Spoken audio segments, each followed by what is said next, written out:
Her voice was sugar-coated poison. The smug lift of her chin, the calculated glance at my son beside her, silent, spineless. I laughed, not loudly, just enough to unsettle. "All right, dear," I said, "just wait." They thought I was defeated, but in that instant, my plan began. I wasn't the mother-in-law they imagined. I wasn't the quiet woman who could be discarded like an old coat. I built my life with discipline. I raised my son alone, through hunger and storms.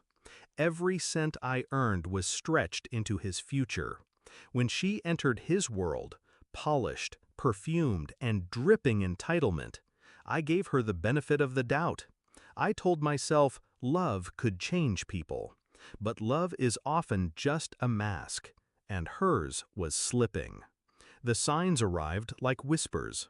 The way she spoke to me as though I were staff, not family. The way my son stopped calling me mom in public. And then, the knife.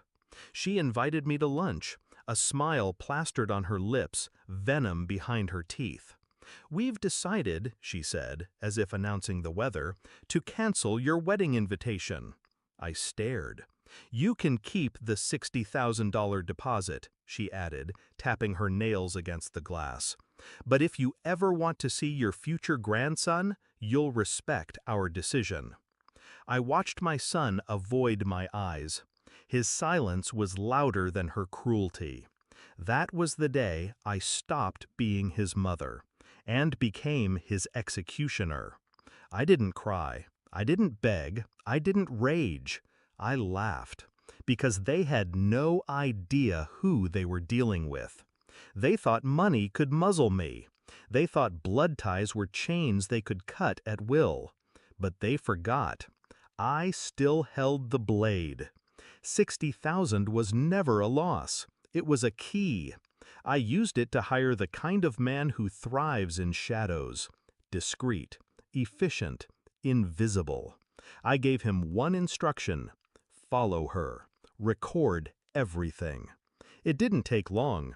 Cheating hearts are never careful. 2 weeks later, he handed me the footage. Her, in a hotel suite, wrapped in another man's arms.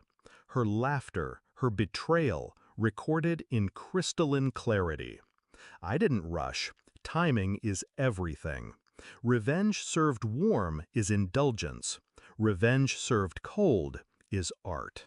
So I waited for the moment the spotlight was brightest. Their wedding day.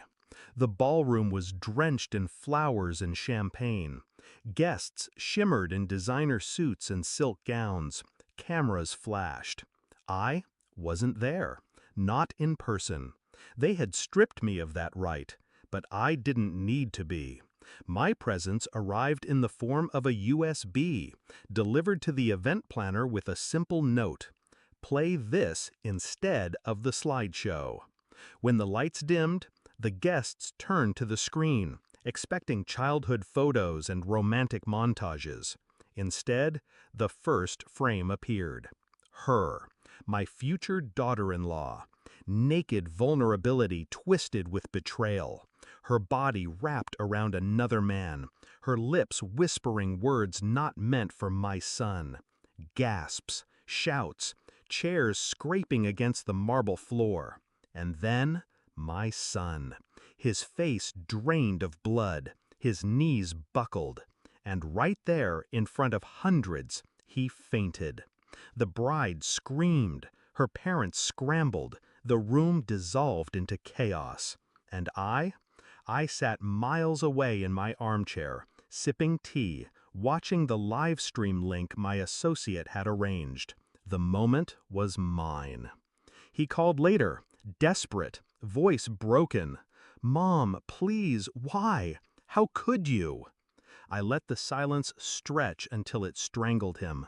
Finally, I answered. "You voted me out, remember?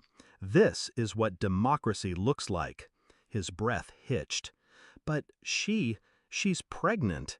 "Then pray," I said coldly, "that the child belongs to you." The line went dead. Now I sit with a strange calm. They thought I was powerless, that money could buy my silence, that love could blind me. But I don't believe in silence anymore, and I don't believe in love when it's built on betrayal. I gave him life. I gave him everything. And in return, he handed me to the wolves. So I showed him what happens when the wolf bites back. Will he ever forgive me? Perhaps not. Do I care? Not anymore. What matters is this. The world saw her truth before she could bind him with lies. The wedding collapsed before vows could chain him to poison. I didn't lose a son that day. I simply revealed that I never truly had one. And as for her, she'll never forget that her greatest humiliation came not from an enemy, but from the tacky old woman she tried to erase.